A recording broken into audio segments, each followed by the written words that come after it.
همه میدونیم که زبان روسی جزو زبانهای سخت هست، ولی به این صورت نیست که حالا بگیم نمیشه یادش گرفت. شرکت باپریز یه سری کلاس ها رو دارن میذارن در طول هفته، میگن همه چی امن و امان، خیلی عالی بود واقعا.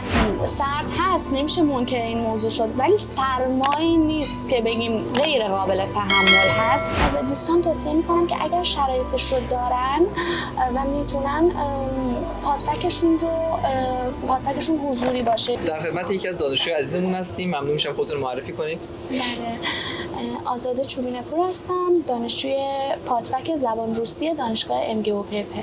بسیار عالی و ممنون میشم توضیح بدید که چند وقت اومدید روسیه و در مورد زبان روسی توضیح بیشتری بدید.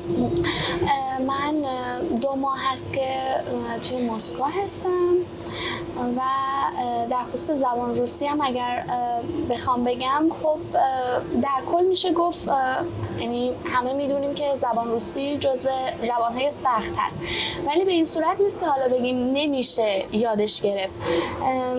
خب برای من به شخصه اینجوری بوده که خب توی مدتی که آنلاین و توی ایران داشتم پیش می بردم کلاس هام رو، یه مقدار رعب و وحشت داشتم از این که خب زبان سخت هست و خب ممکن هست که من نتونم پیش برم، ولی اینجا که اومدم و کلاس های حضوری رو شرکت کردم و خب تعامل بیرون می رفتم و حالا دوستان روس، دیدم که خب خیلی راحت تر شده و همچنین شرکت باپریز همونطور که حالا خودتون میدونید یه سری کلاس ها رو دارن میذارن در طول هفته آنلاین که خب خیلی کمک کننده است به نظر من، مخصوصا برای مکالمه. ولی خب در کل نمیشه گفت به نحوی هست که نشه یاد گرفت زبان رو.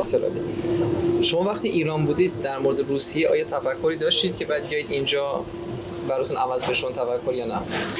خب طبیعتاً مخصوصا حرفی که الان حالا خیلی پررنگ هست توی ایران، یکی اینکه سرمایه اینجا هست و دومین مسئله که میگن حالا ممکنه اینجا امن نباشه، ناامنی باشه به خاطر یه سری از مسائل جنگ فلان و حالا چیزهای دیگه.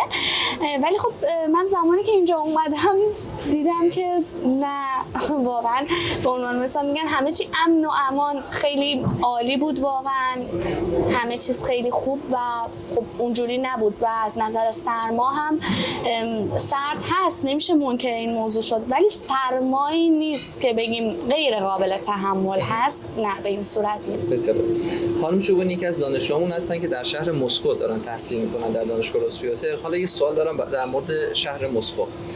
کلا چه چیزی رو، چه 3 تا از فاکتورایی که براتون خیلی جالب بود، حالا مثلا یکی از دانشجوامون گفت در دسترس بودن حمل و نقل عمومی، شما هم 3 تا فاکتور اگه میتونید نام ببرید. یکی میتونم اشاره کنم به مسئله حمل و نقل که خب تا هر ساعتی از شبانه روز که ما بخوایم واقعا در دسترس هست، خیلی راحت شما حالا به هر نقطه‌ای بخواید برید. موضوع دیگه موضوع امنیت هست که این موضوع هم خیلی توی نظر من و دوستانم جالب بود، اینکه حالا خیلی وقتا پیش می اومد ما حالا کار داشتیم بیرون و خب دیر وقت برمیگشتیم خونه و خب این امنیت خیلی واقعا پررنگ بود و این خیلی عالیه.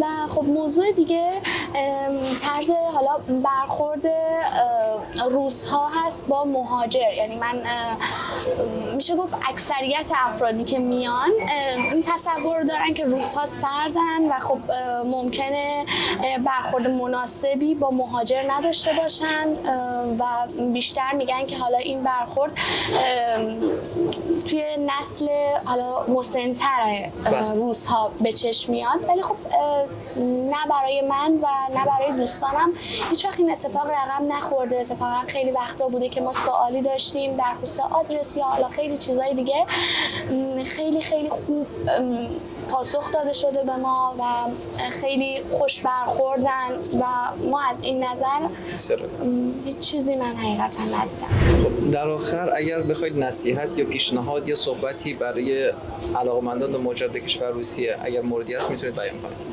من توصیه که میتونم به دوستان داشته باشم این هست که چون که من خودم اول میخواستم که پاتبکم رو به صورت آنلاین بگذرونم، ولی خب بعد تصمیم گرفتم که ادامه روند رو به صورت حضوری ادامه بدم. به خاطر همین به دوستان توصیه میکنم که اگر شرایطش رو دارن و میتونن پاتبکشون حضوری باشه، چون خیلی بهتر هست و خب اینکه شما توی محیط هستین، ارتباط میگیرید با استاد، مردم و کلا توی جامعه هستیم، خیلی میتونه تاثیر داشته باشه توی اینکه شما خیلی راحت‌تر پیش ببرید این روند یادگیری زبان رو. بسیار عالی. خیلی ممنون از شما. خیلی زحمت کشیدید.